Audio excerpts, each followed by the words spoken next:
Berikut adalah bahan-bahan yang digunakan pada eksperimen pasta gigi gajah. Yang pertama, ada sabun cuci piring.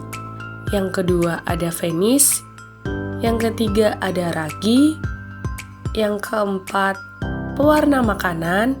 Dan yang terakhir, Aquades.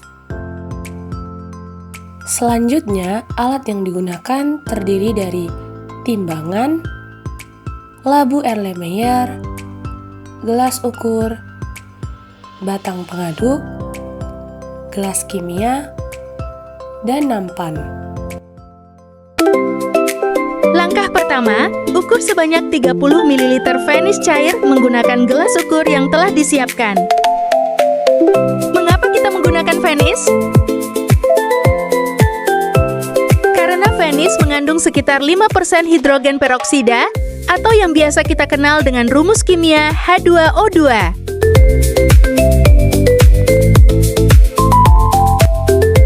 Hidrogen peroksida merupakan zat utama yang akan bereaksi pada percobaan ini. Senyawa ini bersifat kurang stabil sehingga dapat terurai menjadi air dan gas oksigen.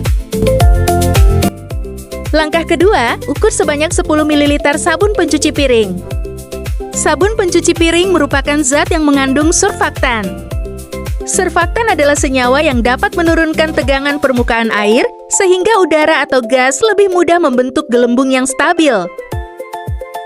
Pada percobaan ini, sabun bukan sebagai pereaksi, melainkan membantu menangkap gas oksigen yang dihasilkan dari reaksi.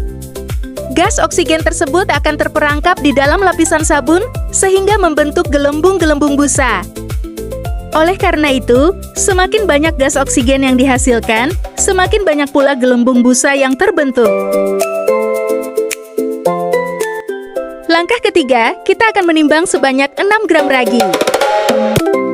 Mungkin kalian sudah familiar dengan ragi sebagai bahan yang membuat roti mengembang, tetapi kali ini kita akan menggunakannya untuk tujuan yang berbeda. Ragi mengandung enzim katalase, yaitu protein khusus yang mempercepat reaksi kimia dalam makhluk hidup. Nah, enzim katalase ini termasuk dalam kelompok yang disebut katalis. Jadi apa itu katalis? Katalis adalah zat yang mempercepat reaksi kimia tanpa ikut terpakai dalam proses tersebut. Dengan kata lain, katalis membantu reaksi berlangsung lebih cepat tanpa berubah menjadi produk akhir. Setelah menimbang ragi, langkah selanjutnya adalah menambahkan Aquades hingga volume larutan mencapai 40 ml. Aduk larutan tersebut hingga homogen, agar enzim katalase dapat tersebar merata dan bekerja lebih efektif saat dicampurkan dengan hidrogen peroksida. Dengan semua bahan sudah siap, kita kini bisa melanjutkan ke tahap percobaan. Mari kita mulai petualangan sains yang seru ini. Pertama, ambil 30 ml larutan Vanish dan tuangkan ke dalam Erlenmeyer. Ini adalah sumber utama hidrogen peroksida kita. Selanjutnya, ambil sabun cuci piring yang sudah kita siapkan. Tambahkan sabun ini ke dalam larutan Vanish yang sudah ada di labu Erlenmeyer. Kocok perlahan hingga homogen. Perlakuan ini agar sabun tercampur rata dengan larutan. Setelah itu, tambahkan beberapa tetes pewarna makanan. Pewarna ini hanya untuk membantu kita melihat perubahan yang akan terjadi selama reaksi berlangsung.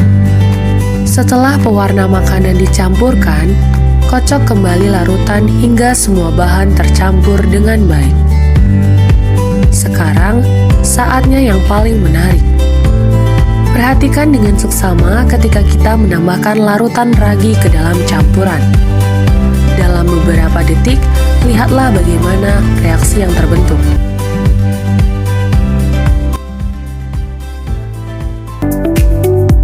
Wah, dalam beberapa detik terbentuk busa dalam jumlah yang sangat banyak. Mengapa hal ini bisa terjadi?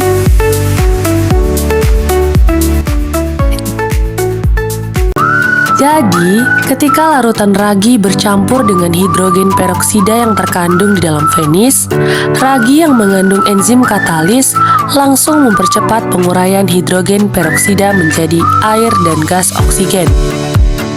Gas oksigen yang dihasilkan kemudian terperangkap oleh sabun cuci piring, sehingga membentuk gelembung-gelembung busa yang terus bertambah banyak.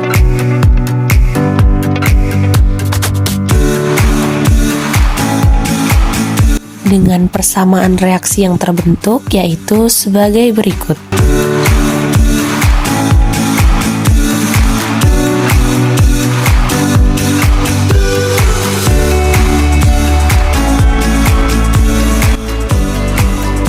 Semakin banyak gas oksigen yang terbentuk, semakin banyak pula busa yang dihasilkan.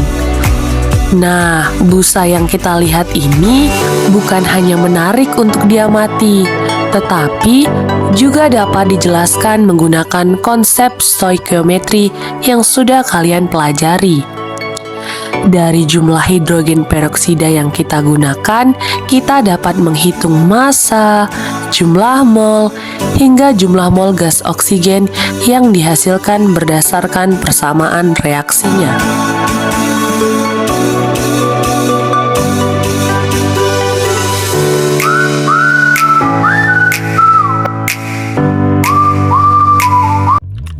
Oke, menarik bukan?